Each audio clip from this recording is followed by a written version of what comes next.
and you said two things that are kind of like contradictory, but it shows like your grasp of it, which is good. It's like like you want to kind of do you like you write for yourself. You tell the story you want to tell, but there's a formula there for a reason, right? And like if you want your story to be effective, right? And for people to actually appreciate it and enjoy it and it's going to actually be a story well told, then you have to, even if you don't follow the formula as written, right? You still have to understand why it's there and what it's doing, right? So that things are kind of moving as expected, right? Like you don't necessarily have to on page 60 we, this is our midpoint and you know what I mean? Like you don't have to hit the notes as like on the page that it's supposed to be it, but you have to know why it's going there and why everything is structured the way it is, and then you can kind of play with it. And it goes for novels and everything, right? Like maybe you're not tied to a 3 act structure or whatever, right? You go in 5, whatever you want to do. But the idea being you have to understand these formulas and these structures exist to get your story from point A to point B and keep people reading, right? So you got to find your way to translate those structures and those formats to your story. Still tell your story the way you want to tell it, but understand why these things work, right? And yeah, they really sound like they're fighting each other, but they're not. It's one is helping the other, right? And yeah, it's something that I feel like new writers more than anybody have a hard time with that because they're like, I just want to tell my story, and I want it to be different. It's like different's fine, different's okay, but like you have to know the rules to break them, right? Like that's the whole old idiom there that you have to you have to know why. You have to know why this works. It's not because everyone's lazy or everyone's unoriginal. It works for a reason, and if you don't know the reasons, you're not going to tell a successful story, right? So Tarantino can do it. Tarantino can tell a 3 hour story that's in 7 acts because he gets it. He knows how to move the story forward, right? And there's a trick in there, right? Like he's still telling mini stories in his story, right? Like what was Inglorious Bastards is 3 separate stories that intertwine. They have 3 act structures, and then each scene kind of has that as well. So he understands and he just plays with it. So to someone who maybe doesn't understand, it looks like he's doing whatever he wants. It's like no, he knows how to move the pieces to right to still tell the story effectively. And yeah, so it's a skill that you have to develop. So it always hurts because like nobody wants to do that. It's like learning how to draw, and they tell you how to, you got to draw a cube 100 times until you're comfortable drawing the cube and understanding the cube. But I just want to draw Batman, you know, right? But it's like you have to understand why the cube does what it does, why the light hits it in a certain way. Otherwise, Batman's not going to look like Batman. Right. Right. Absolutely. So it's like putting in that work early on. And it's not just reps for the sake of reps. It's like seeing what you've done and understanding what you've done wrong so that you can do it better the next time. It's it's everything. And not everyone understands that. And I think that's why, especially in writing, but oh yeah, especially in art too, people tend to see people who are a little older who are making it happen because of that. Because like we've all had to suffer our way to here, right? It's that. It's like you just that and experience and all that, of course, too. Like you can only write about so much when you're 18. What do you know? Right. Absolutely. You got to go live some life first. But but yeah, so it's a really good lesson that like yeah, like it doesn't just it the formula isn't there to hold you down. It's their guardrails to make sure you get where you're going, right? And it's proven, right? It's tried and proven. And, I don't. Is this a G-rated show? Say what you need to say. No worries. But I say this honestly: 3 act structure is a mind fuck. It's meant to give you everything you're supposed to get that makes you keep going. What? Wow! Oh, that happened. Oh now I'm here, and now I'm here again, and now we're building up, and once you get it, every story just becomes it's kind of a blessing and a curse, right, as a writer, because every story becomes very predictable. And I'll tell my wife, I'll be sitting there like, oh boy, here we are. Now we're at the midpoint. Now we're at the I would be calling out like oh, now here's the plot twist. Like I can take you through where we're moving. I thought we just crossed over into Act 3 now. I can tell you when the movie's getting ready to end, And I think that's it's frustrating when I see people try to bend the rules and they get into Act Three and then they try to not finish the story just to kind of take you on another journey because they have some more money, I guess, left in the budget to shoot some more stuff. And it's like, no, we're in Act Three. You know, you're not supposed to do that, right? and so and so it just drags on, and you've already convinced me. It's like Robert Mackey. I read his book called Story, and he says, you know, once you set you set the tone of what the intention of the character is, what is the character going on this journey to do? Once they accomplish that, the story needs to end. Because what are we still looking at it for now? The characters accomplished what he said he was going to do. If that was the case, you shouldn't have let him accomplish it. If you really want to just keep dragging me along, but I'm not going to let you get away with that because the story needs to end now, you know. And so these, like I say, this mind fuck was made. This is proven that you pull people through the story with three act structure in a certain way that they get the emotional tie-in, they get the connection, they understand the characters. Now we're in Act Two, we can put all these nice big scenes, all the action scenes, all the stuff that's the fun stuff from the trailer. We can build all that out. But when it's time to get to Act Three, we got to bring this to a close now. You know, it's like, all right, guys, it's over. You know? And so when I see these movies that fail in Hollywood so much, I'm like, did nobody like who greenlit this story that didn't have proper three act structure? You know, who this was just your friend. I guess you just told him, "Hey, do me a favor, and I'll do you one later," and that's what happened because a lot of them, the majority of stories in Hollywood are trash. Yeah. Yeah, and there's always the conversation about like the golden age. Everybody's living in their own golden age that we're seeing everything that's put out right now, so we don't know what's going to stand the test of time, right? Like where when you're looking at stuff from the 70s, well, we only see the best of what's still like worth watching. We're not seeing everything that's been put out. So, yeah, it's generally the case that most of what is put out is not to the standard that you would hope, right? And that goes for everything, like film and books and comics and all of it. Um, but it's yeah, to your point, it's those who understand how to tell that story and why you're doing it that can really do that, that can stand the test of time. And yes, it sometimes feels formulaic, but if you don't fulfill that expectation where it's like, all right, we should be wrapping up now, like that's how you get these 3.5 hour movies we have in the theater now, right? Where it's like, why are we still here? Like, right? Like, there's no reason why I needed all these scenes with this other relationship that never pays off, or you know what I mean? It's like, again, if you're talking literature and you want something that you're following someone through their life and every chapter is a totally different thing that has nothing to do with the previous, that's one thing. But if I'm going in for a movie or a comic book, like I want my story told. I want to know beginning, middle, and end, right? Like I'm here for you to lead me through this story, not to you know, to be brought into a world without really a purpose or a goal, right? So it's, I feel like, yeah, it's the people kind of fighting that. They want to be more literary with their film or their comics, and it's not the medium for it, right?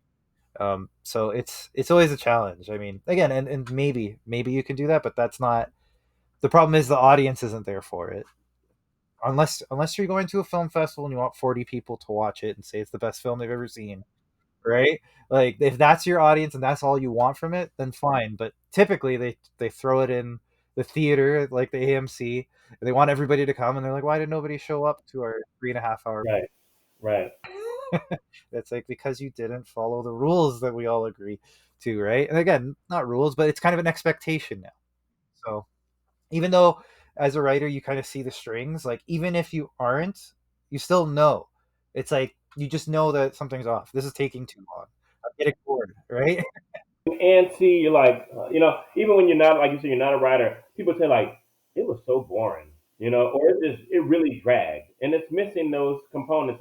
And I'll be honest, one of my biggest critiques, superhero movie. I loved the Batman with Robert Pattinson until the end. I feel like they messed up. They know what he was doing. Again, it's what was the intention? The intention was to catch the Riddler for what he was doing. He catches him, and then we transition to this scene with this flooding scene at the end. And I'm like, what are we still doing now? He already caught him. You know what I mean? Like, and I feel like if they just could have reversed that and put the whole flooding scene and then turn it into, oh, now he's here and go catch him. The movie ends and it's beautiful. Why we went and did this other detour, I still to this day I don't understand it. That's the Hollywood part of it, right? Like you need the set piece. We didn't have the big set piece. Like it was a very subdued capture of the Riddler, right? So how do we now have Batman do Batman things? He's got to go fight people with tasers and etc. Right? Like I think that's it. It was storytelling wise, you're right. The film should have actually there was 2 points to that. Like the Riddler was one. The whole Falcone story was almost like another film in itself, right? That you could have ended that film twice. It still had good. Like it almost should have been a TV show, you know, and it would have been a very fulfilling TV show. But as a film, it was a bit frustrating for that reason because it was like it didn't know where to drop off, and it didn't add anything either. Like It had, yeah, it did nothing but just to your point, just giving a set piece to let them drop in and have a big action. But it was lazy writing because you still could have had that. Just drop it in somewhere else. It didn't even be at the end. It may have taken one more day in the writer's room to figure that out. but it was probably that. It was probably somebody was stubborn about the whatever, right? And then again, too many masters to serve, and that's how we get this weird hodgepodge of a film that the pacing feels very strange, right? So it's unfortunate, but yeah, it happened. I mean, DC, if you want to talk about the well, DCEU or whatever they called it, that I feel like the whole thing was a problem of too many hands in the pie, right? But but yeah, it's unfortunate because especially when you're talking about these big budget films, it's like we're getting them what at once every couple of years if we're lucky. I mean, we're getting constant flood of like superhero pictures. Don't get me wrong, but like the Batman, we got that what 2 3 years ago, and we're not going to see one for at least another couple of years. So it's like you get that one crack at it every half a decade. If it doesn't like completely hit, it's like well, that's our movie for the next. Well, that's how I feel about what's Superman that's coming out, right? Like that better hit, because otherwise we're gonna be waiting another 9 years for them to try again, Absolutely. right? So it's tough, and yeah, I don't know. I think film is just like it's so tough, and then when you're talking about screenwriting and stuff, like on the film side, on the television side, there seems to be a lot more respect for writing, but on the film side, it's like you're almost like a tool for the director. Give me my blueprint so I can do what I want. Yep, that's true. That again might be part of why you're not getting people respecting the structure of it, or you know what I mean, like they're trying to get a feeling. It's like but that comes from the writing, that comes from everything being built up and earned and paid off, right? Where yeah, it may look cool, but it means nothing if you know what I mean. How many movies have you seen where you're sitting there and like it's a crazy action scene and you just don't care, right? It's like it's like I could just shut this off right now. Like I don't need to know who wins this chase because I don't care who's in it, right? So it's like it's all about building up and then paying off these things, and yeah, you don't always get that when The stakes are not there, and you got to keep raising the stakes over and over again. I just think about something like Game of Thrones. They just kept raising the stakes, and it was like, oh my God, they're putting this character through this now. They're putting this character through this now, and it was like it made you had to stay for it. Uh, as much as I think people really didn't give Marvel enough credit for what they did with the Avengers, with Endgame and Infinity War. Um, the script was really great for both of those. And even at the end in Endgame, that last scene is just one of my favorite movie scenes of all time, where they all kind of approach Thanos, and he goes, you just couldn't live with your failure, could you? It's like you got I did it. I beat you guys, and you couldn't live like you came here, and you said, and where did that lead you? Right back to me anyway. He said, and now I'm just gonna go. Like he's frustrated. Like okay, I did the snap. That wasn't enough. He said, what I'm gonna do now is I'm gonna do break this whole universe down into one molecule and just start off. The stakes are totally raised now. He's not even snapping anymore. He's just going to destroy everything and start from scratch. And like so, that was like it was beautiful writing in that they made it as clear as day to everybody that if they don't do this now, everything's over. There is no going back. There is no time stones. He's going to destroy everything. And I just thought that was just great writing because it was so formulated, but it was so perfect because of his character too. You know what I mean? And so he was such a great character himself, Thanos. He reminded me of like almost like how Negan was. They're madmen in their own respect, but I kind of respect what they're saying. To a point, to a fault. Can see where they're coming from, even if you don't agree with them and their methods and their whatever. But like their logic is sound, right? Exactly. The problem is it's just crazy. A lot of sense. And yeah, the thing with Endgame is it did what comics aren't allowed to do, which it wrote like a proper ending. So you could do what you said, like the stakes are insurmountable now. Like you could never have anything higher than that. And that's kind of what led to the phase four kind of fizzle out because now we're back to talking about right like small potatoes and again there's a way to do that but they didn't want to commit to that. They were still trying to up it, but it's like you've done everything that can be done. Absolutely. Absolutely. You have to like the only one that seemed to survive that whole phase four thing is Spider-Man, and that was because what did they do aside from the last one where it was the multiple Spider-Man and all that like the fan service of that, which was fun and great, but prior to that it was just they brought the stakes back down, right? And it was just him dealing with his grief of Tony Stark dying and then dealing with like a one villain who's going to destroy this like neighborhood, not the entire universe. You know what I mean? Like they brought the stakes back down so they were big to him, they just weren't the universe. Right? But every other franchise still wanted to play at that level. It's like, well, you can't because those, you know what I mean? Like you say the universe, but we've seen what that looks like. How much bigger can we get than that? How are we going to save the multiverse? Even in Spider-Man, like that was done just because it was the meta. I think Deadpool, Wolverine, very similar, right? It was like it's the we're in on the joke, so it was fun in that way. But like the stakes of the story of like, oh, now the multiverse is going to collapse in on itself, and that kind of I think got everybody to where they are now, where there's this almost like malaise, where it's like, like we've seen the worst you can do, right? So it's like you almost have to think that like the stakes don't have to be the whole world. They just have to be the whole world to your character, right? So we'll see. They're a lot of smart people there. I'm sure they'll figure it out. But it was like it's incredible how 5 years and we're still kind of having this like, okay, come on, like get your footing, right? And to your point, it's like you've maxed out, you've done everything. There's really not much else to do. Like, do we have to keep saying this is the next phase? Can we just like unphase? Like let's unphase. Take that pressure off of yourself that you have to have this continuum. We did with the CMPDSU, we do our stuff in stages. And we did have this long story arc that kind of brought us to an end in Gesundheit. In War of Gods with Infinity Seven, that's where we kind of ended our stage four. So, like, okay, well, what do we do now? Now we're entering stage five, but stage five is where I introduced the Fabulous Five, which is basically these young folks are basically taking like the Teen Titans.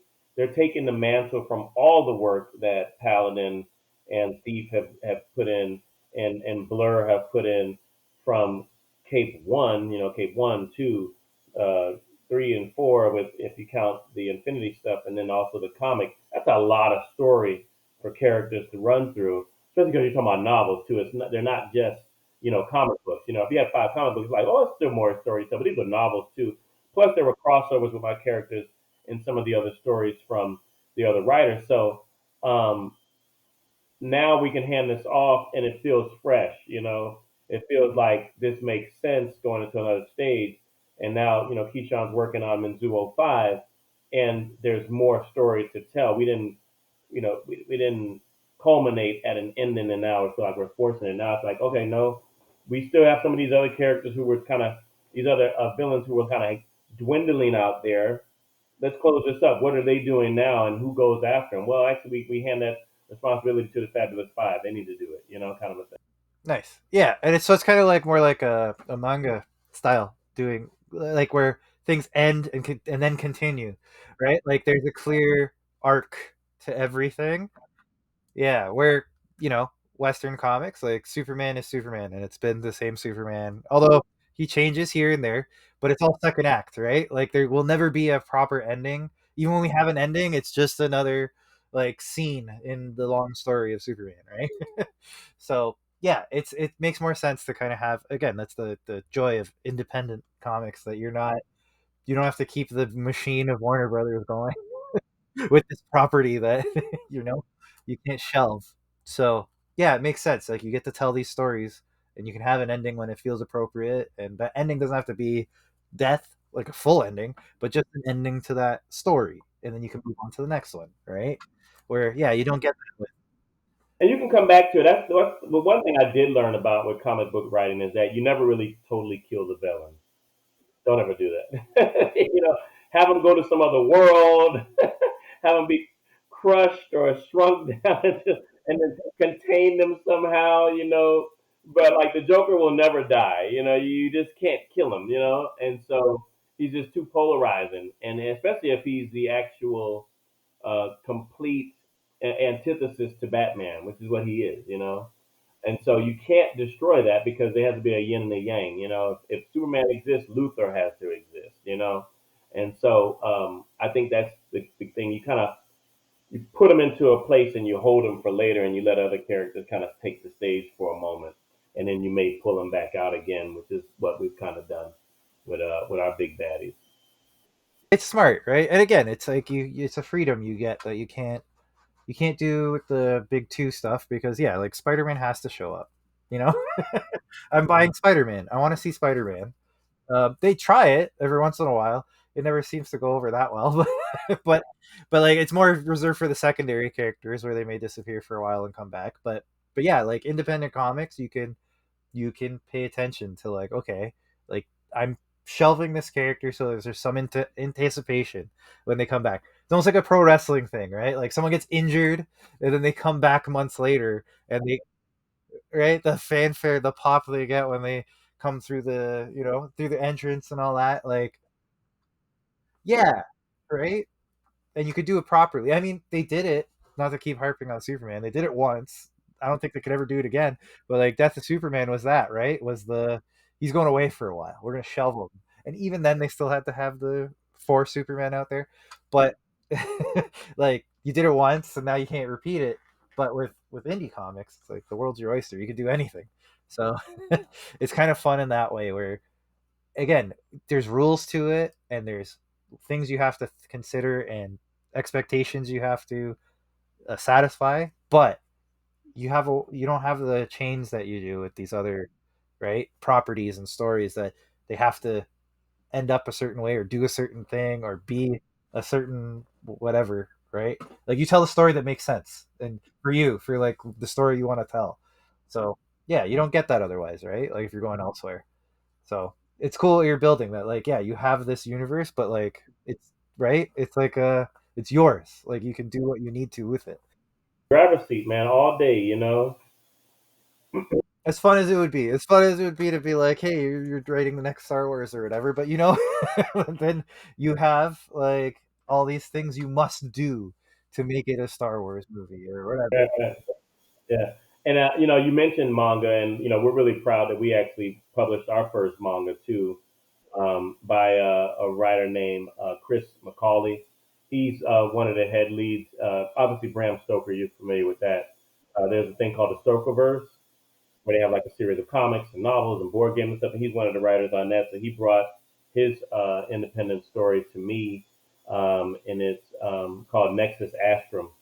So that's out, and fabulous who doesn't love big fighting robots, But he made it. He also, again, we're back in the hybrid publishing again.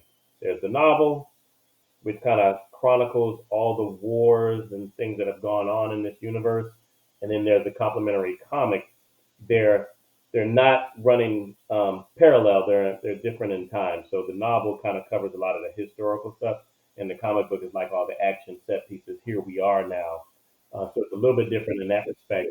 But it really came out great. Got had a great team. Leo Rodriguez and his team did a fantastic job on putting that together with the illustrations and all of that, and they really captured what Chris was trying to do with that comic book. So that was our first foray into manga style comics, and the one that I'm working on now is historical fiction. So it's going to be very interesting.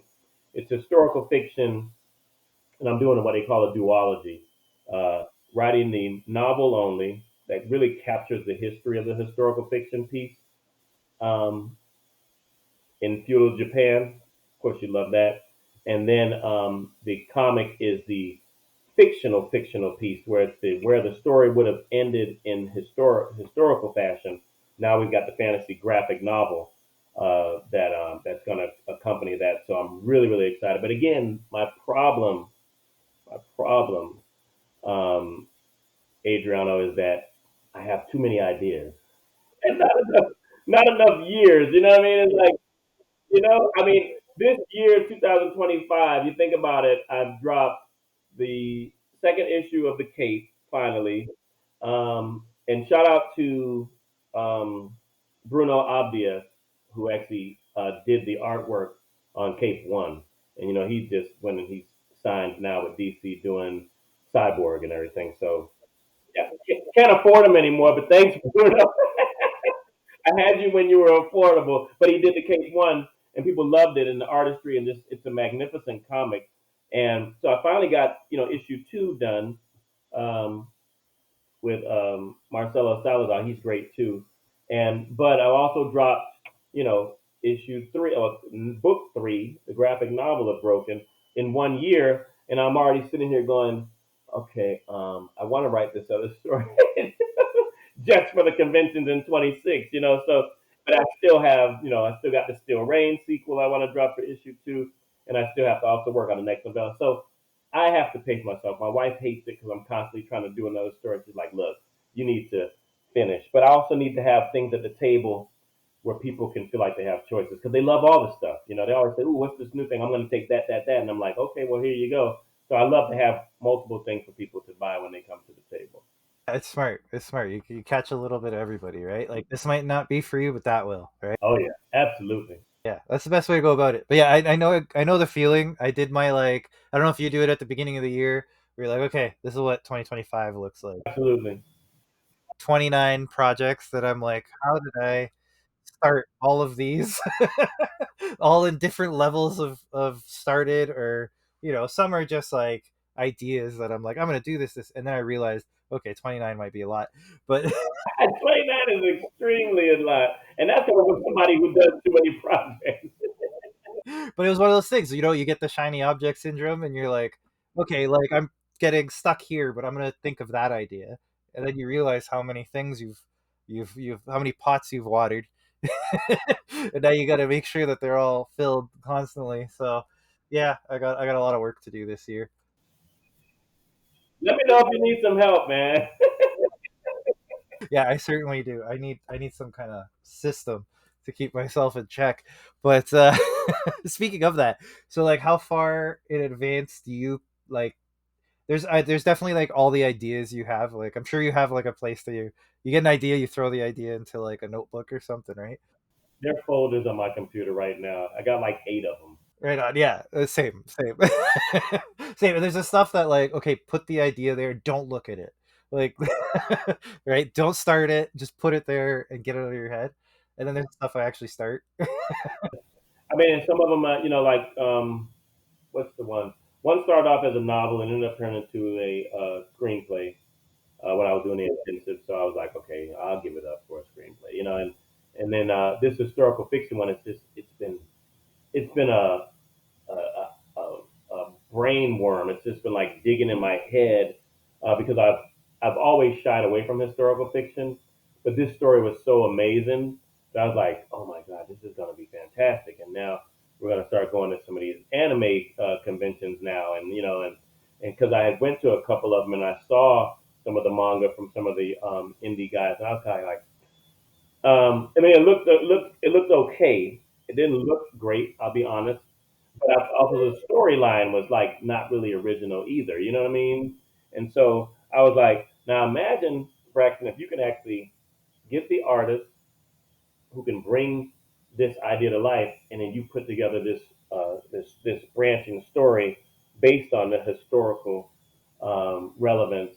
And I just feel like it's going to just be amazing. And again, it's writing for me. I want to see this thing completed, you know. So, but I've been fortunate, man. I tell you, the stories that I think have been fantastic, people have loved. So it's been great, you know. It's always a great feeling when you put something out there, people like receive it, right? It's like, I'm sure you've had the experience. Sometimes you don't get that. You put something out and it just kind of falls flat, and you're like, no, but I love that one. And again, you mentioned earlier on, you got to be okay with that. Like you did it for you. You wanted to see the thing out there, and it's out there, and maybe it's not for everyone, but it was for you, and move on to the next thing, right?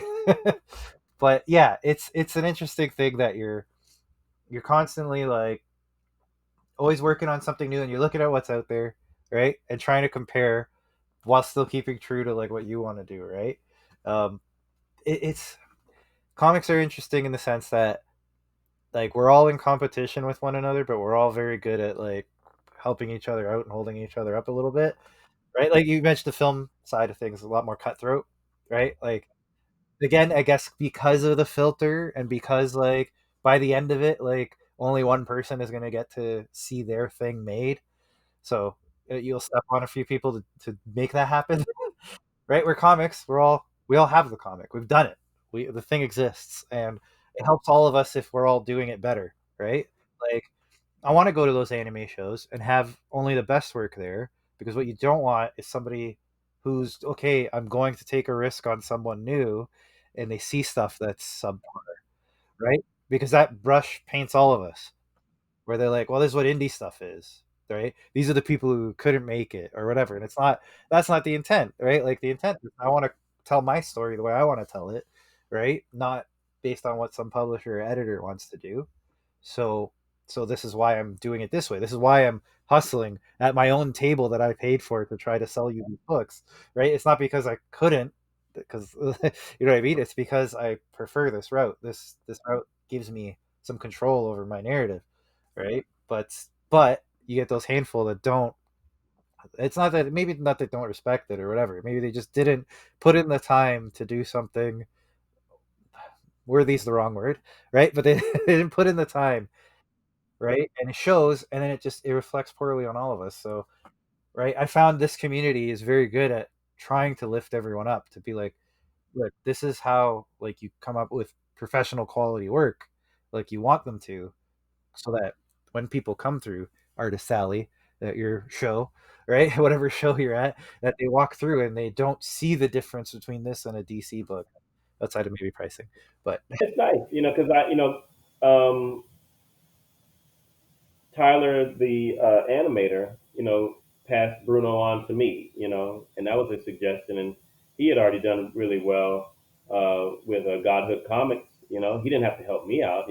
Like you kind of want to hold on to your illustrators because you don't want them to get busy with work because then they don't take the time to do your project, and you're like sitting there like, hey, you said you were gonna have pages of me this week, but it's been like 3 months, and I know you're working. That's what it is, and so yeah, so you do want it, but people give you a shot, to help you out, and I wouldn't have gotten to 12 first issue comics in 3 years had I not, had somebody at least point me in the right direction. So yeah, I really have learned, and superhero comics are the biggest struggle because everybody loves Superman. Everybody loves Spider Man. Everybody loves Thor. Why would I read your comic? You know, and what helps us out is that I have a lot of people who love to read novels. And they go, "What's the premise on this story? Wow, that's original. Oh, and it's the comic, so I can actually see these characters. Let me get both." They'll do that because they just love superhero stories, not necessarily want to get involved with another comic book. So I have found out that a lot of the stuff that's a standalone story, people love comics, but they don't necessarily want superhero comics. They want to just get a new standalone, fresh story, which is great.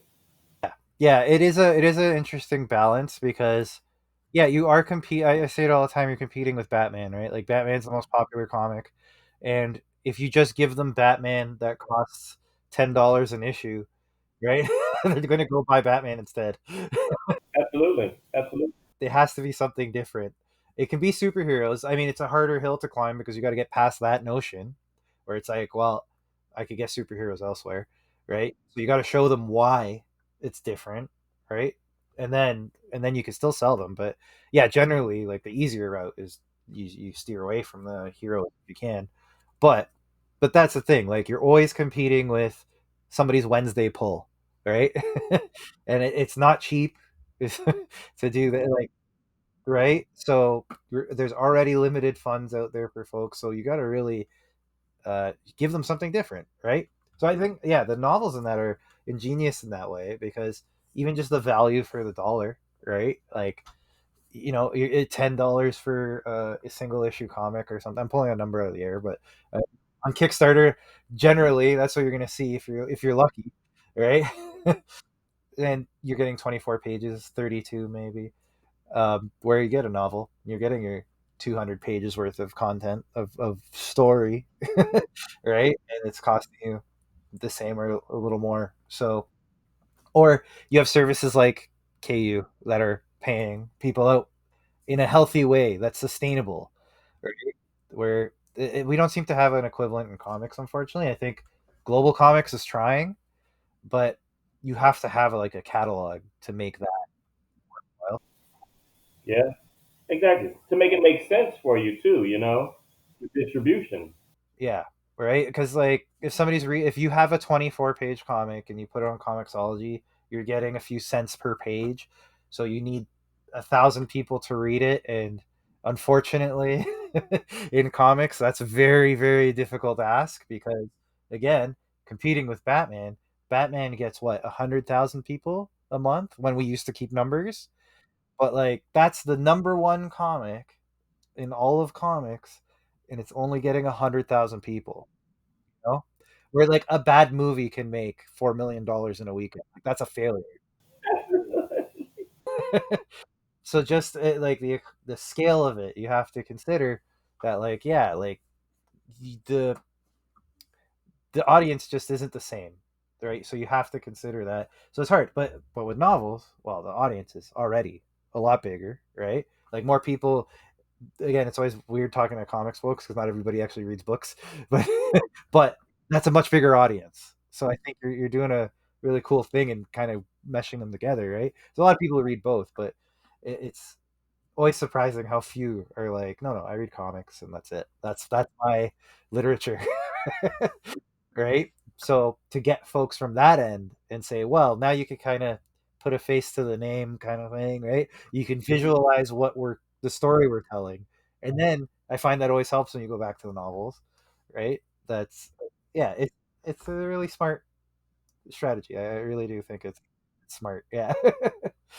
I mean, it's just tapping into your talent. If you're a writer, you got to fit in where you can, and so me sitting down and writing a 90,000, word novel may sound impossible to a lot of people, but to me, I can do that. If I really dedicate myself, I can get that done in 4 months, you know?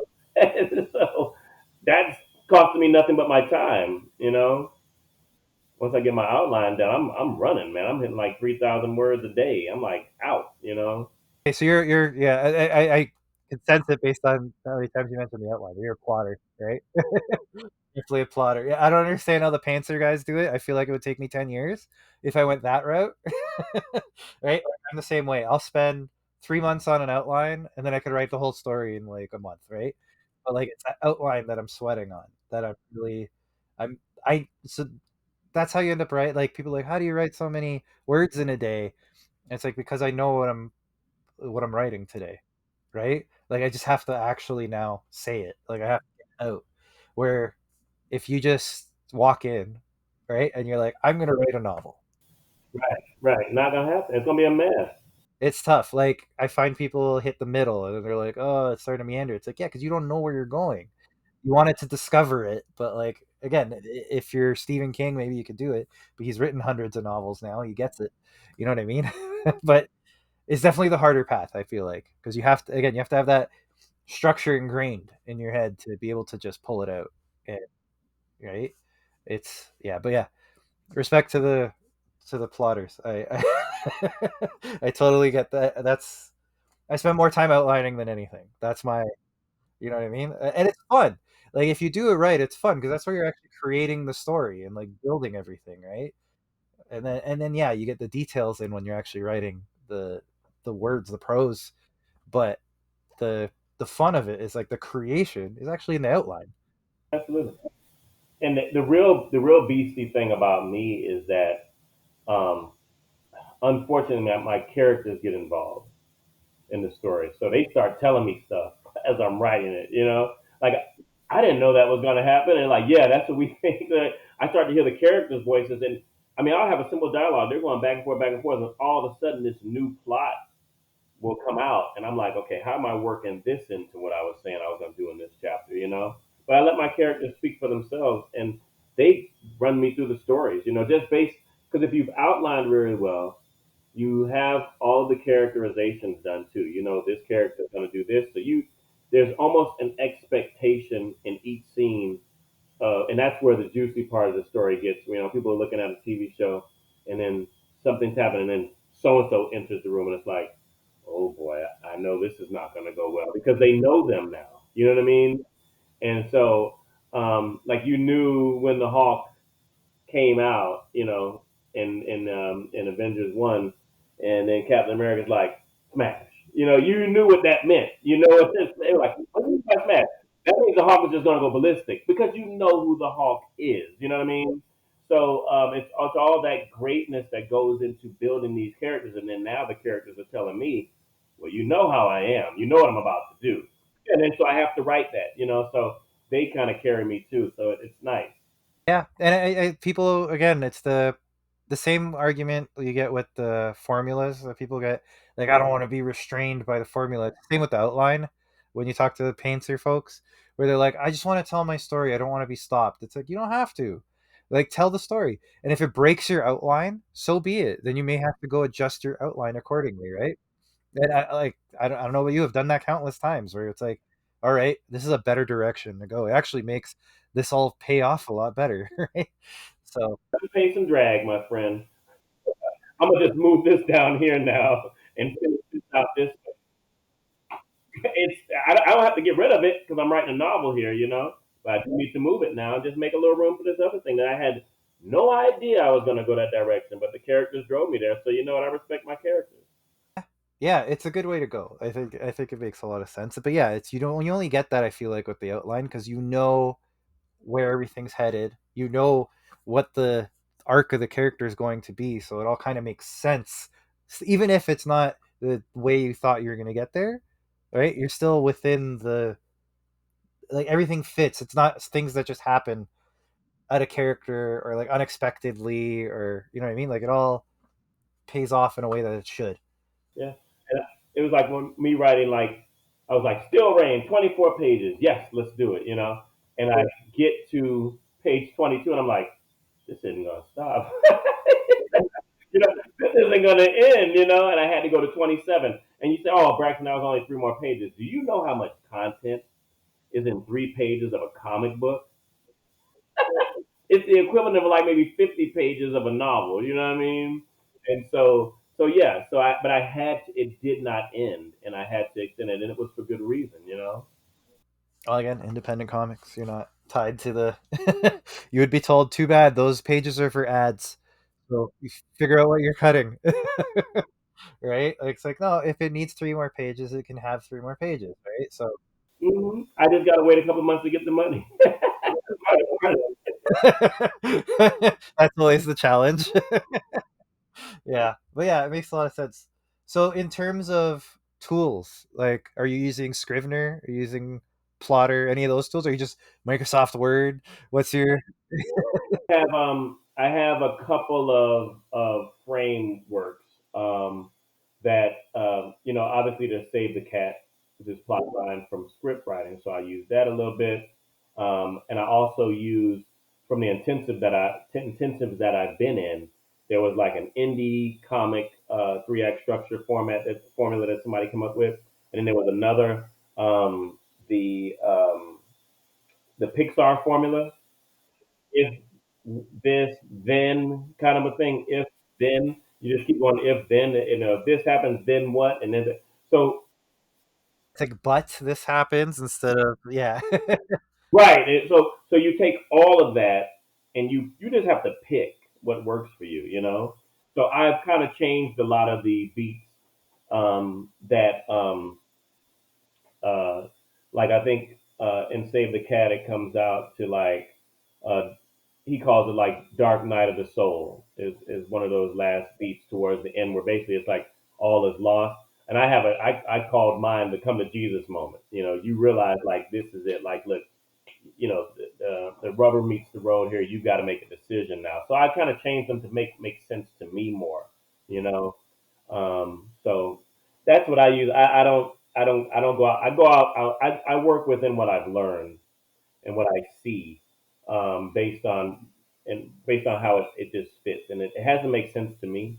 So with all of my learning, those are the things. Those are the references that I've used to kind of build my writing. So that's my brand, and that just kind of it does well for me. I can kind of jump into it anytime.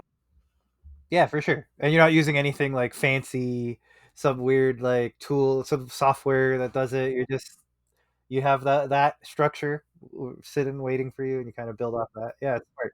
As soon as it's time to start writing, now I do. I was on a flight. It was crazy. It makes a lot of sense.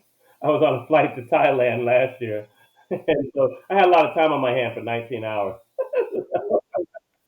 So I was able to hammer out that the outline for the historical fiction book that I had. I was able to pull in the history stuff, you know, and say, okay, these are the big moments. And then now the fictional glue that kind of ties these together is what I'm working with. And man, it just came out to be fantastic because I had a lot of time to do it. Yeah, it's rare that you get that kind of focus time, right? So it's nice when it's fruitful. I find planes are always tough for me because I just get distracted by everyone around me. But like nobody's reading your screen, but you still got that like bug in the back of your head. That somebody's looking over your shoulder. So that's good that you're able to shut that out. I can't. Every time I like pull out the laptop and I'm like, I don't want people to see how the sausage is made, you know? Right, right, right, right, right. So I kind of okay, I'll do something else. But yeah, no, it's good. It's good when you could like hyper focus and stick to a script and all that. And it's I find the hardest thing is getting into that zone, right? Like I don't know about you, but like I wake up in the morning and I have to like force myself to write. I love doing it. But in the morning I sit, I'm like I'm tired. I just want to like read a comic or something, you know?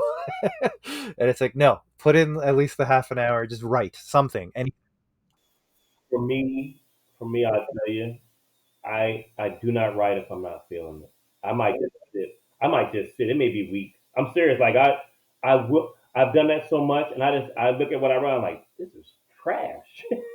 You know. And so after writing 20 books, I just won't. I don't invest.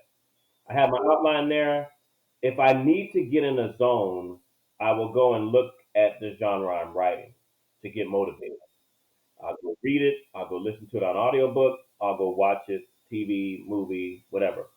And then I start getting hype, you know? Then I know my outline's already done.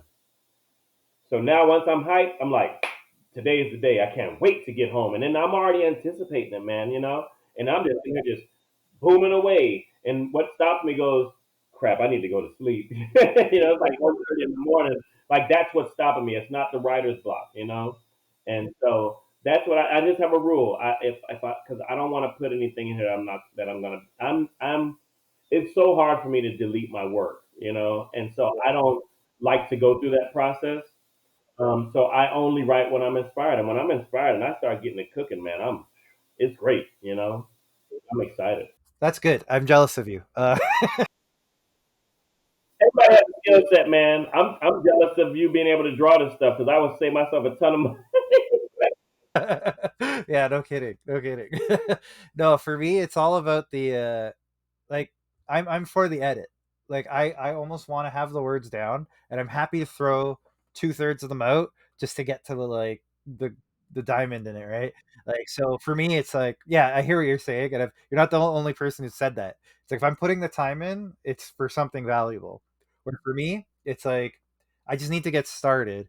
And if it's all going to be garbage, it's okay. Even if I just get a line today that's I'm going to use later, at least I got that, right?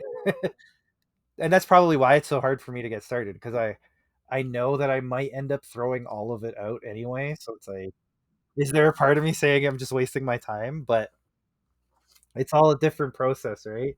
I found actually, I don't know if you've ever tried dictation. Yeah, yeah, yeah. Yeah, if you're not into editing, I don't recommend it because you have to like you're going to make the worst draft you've ever made, right? But the word counts you're hitting are incredible, and then at least when you're cleaning it, like you got all those ideas out as quickly as you can say them, right? Where you're limited by your typing ability in that, and sometimes I don't know about you, I find my ideas change while I'm typing them, where it's like, I can do that better, right? And I don't get the idea out as intended, and maybe you forget why you were going in a direction, right? As you change it. So when you're dictating, you're just saying it, and you're like, hey, I change this later. Like it's a conversation with yourself, right? That you can then clean up. So for me, it's been an invaluable tool, especially doing like a newsletter and that, like the I don't want to say lower value, but like it's a different type of writing, right? It's more conversational anyway. For that, it's been absolute game changer. Like I went from doing it monthly to weekly for that reason because I can. I can just like pump out newsletter entries now because I'm not right overthinking it and I'm just having a conversation. So it's a great tool, but yes, if you're not an editor, if you're not comfortable with deleting and throwing away work constantly, yeah, there's other routes to go for sure. I would definitely do that a lot too. I'll speak it into my phone. Like I'm trying to just go through an outline. I'll just jot down bullet points of what I think happens, what I think happens. And then also I'll just put dialogue and I'll be like, these two characters are going back and forth and they say this and this one says this just to have some stuff. And then I'll email it to myself. I'll take it, I'll drop it, and I'll just start plugging it into my outline. That makes sense at an outlining phase. Like I would never do it for anything beyond either an outline or a first draft, right? Anything beyond that, like do not use dictation because like you could try, but it'll take you longer than just typing in a lot of cases, right? Because you're like, and then they walk down the street, period, new line. It's a very unnatural way of speaking. Right? Where normally you're just kind of riffing and just talking, and then you kind of go through to make sense of it. But yeah, like first draft at most, I would use dictation for. But yeah, I do find that like if I don't make time to write, I don't. Like I'll find every excuse. I'll watch this. I'll update that. I'll send some emails. Right. I'll make myself busy with everything but right. So I like it needs to be like an appointment with myself. This morning I'm sitting down, I'm writing for half an hour, and then I could go on with my life. If that half an hour becomes 3 hours, wonderful. If it's only half an hour, fine. I didn't put in my time today, and I can go live my life, and then think about it in the shower and whatever, right? But like, yeah, everybody approaches it a different way, I guess. But it's always interesting. Yeah, I'm always jealous of like the binge writers like yourself. We're just like, I have the idea, I'm writing it down. Yeah, that sounds amazing. It's part of my makeup is really it's just the way I'm programmed. This page is outstanding. Thank you so much. That was amazing. Look at that. That is really fantastic. I could write so much about that story. So, do we need any dialogue on this page, or I think it might be all right without? I don't know about you. Do you think it adds anything, or It wouldn't be dialogue to me. It would be more like narrative. I would put like some little things like or I would put some sound effects of like or like it'd be like some creaking noise in the background. It will be the SFX stuff. It wouldn't be any dialogue. This is great, or it will be a thought like on that one when she's looking up. It might be a thought bubble like she may even say somebody's name. She thinks somebody's here. Like Annie. She's looking for somebody, and then we see the doll. Maybe that's her little sister. Maybe the little sister's doll. So now she knows she's close, and all of a sudden Annie's in the balloon. I mean, you can go any way with this. I like it. Do we add second panel? Do we add just like a Annie? Annie, the name we're going with? Annie on the second panel. Yeah. Okay, I'm gonna throw that in the chat, Roberto, just so you can copy paste, and then I think that's good. I think that's like plenty, right? Less is more. Yeah. And see, this would be to me. This is my last page of this comic. So then at the bottom will be to be continued, and I make you go and read the next one. That's the businessman, you know. Yes, you have to. You have to. This is awesome. Great job. Congratulations. Fantastic page. Congratulations to you too. It's your how do you say, your German? No, the starting point. The I sorry, I can find the word in English. Okay, el germen es lo que la semilla de donde nace todo. I get it. The seed. That's the word. The seed. Yeah, no, it came really like quickly to you. So it's always I love it when that happens. So it's like that prompt just sparks something, right? It was creative writing classes, you know, and a lot of the script classes we were in too. We just they would give us a picture and we had to write a script. I mean, really like quickly, you know. And so a 5 page scene. Yeah. It's the you almost learn not to be precious with your ideas. You just kind of like, what if we do this? Writer's room, we throw it on the. We had a board. We throw it on the board, and everybody just keeps throwing something up, and you're not allowed to say that's stupid. Everybody gets their idea out. Everybody throws it on the board, and then slowly we start to frame all their ideas, and then we all agree that this is the direction we're going with based on everybody's great ideas. You know, the writers that this is the direction we're going with based on everybody's great ideas. You know, You know, get them all out there. We're gonna make something of this. But yeah, it's we've had all kinds. We've had times where people come and they have a story immediately. We've had ones where we've had to pull teeth to get a story. We've had ones where we just like fully abandoned the prompt at one point, just did something like we have a conversation and this it becomes something entirely different. So it's always interesting to see how people come at it in different ways. well, thanks so much, guys. This is fabulous. Can I tell people where they can find our stuff? Floor is yours. Say everything you need to say. Well, you guys, if you're into some great fantasy fiction, I mean, we got a little bit of everything in our small press company. We even have some inspirational stuff. We've got a little bit of everything. Like I said, you can call. We can go right to our website at www.cosbymediaproductions with an s.com. You can also find us and then you can see all of our links for social media there. We got Instagram, we're on X, but we really don't use that platform that much. And we also have Facebook. You'll find links to that. On our website, you'll also just be able to scroll down simply and go right to genre. If you're the young adult, new adult, fantasy, science fiction, whatever, you can just click our selections there. And on there, you can also learn more about Star Child Comics, which is our comic imprint. And you'll have links there with our creative teams that work on our projects for us, and also links to our online store. So, Amazing. Yeah, there's like more than enough to keep you satisfied. It sounds like. I'm excited to dig into a lot of it. Yeah, we didn't know each other before this conversation, but you sold me over the past couple hours of chatting. So I will be checking out your stuff for sure. Sounds I'm definitely gonna work with you guys too. You guys are great, man. Great talent. really cool. Sounds good. But yeah, man, like you're very easy to talk to. You got a lot of cool stuff going on. Yeah, really appreciate having you on. As Roberto signs the piece, the wonderful piece that. Yes, Roberto, that is fantastic. Thank you so much. Sure.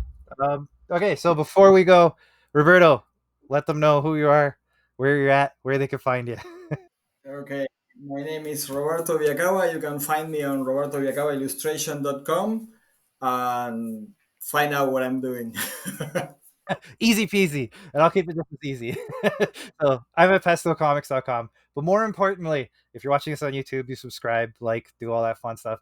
Instagram, like, share, get it all out there.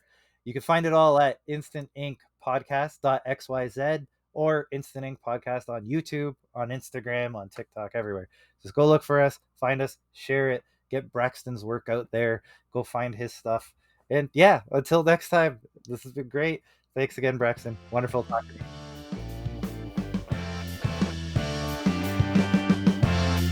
Thanks a lot for having me, guys. Fantastic.